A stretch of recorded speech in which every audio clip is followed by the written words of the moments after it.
So that's how to make a really nice crate box, super cheap.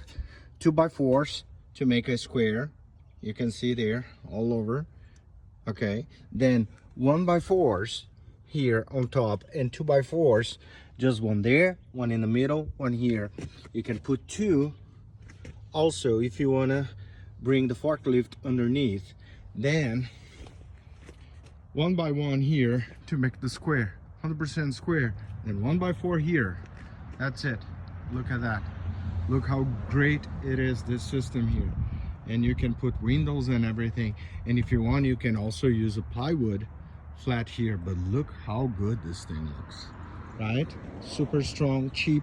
Instead of $500 for one box, you can spend 300 and make 5. That's it. Tip of the day. We'll just finish here and we'll be amazing.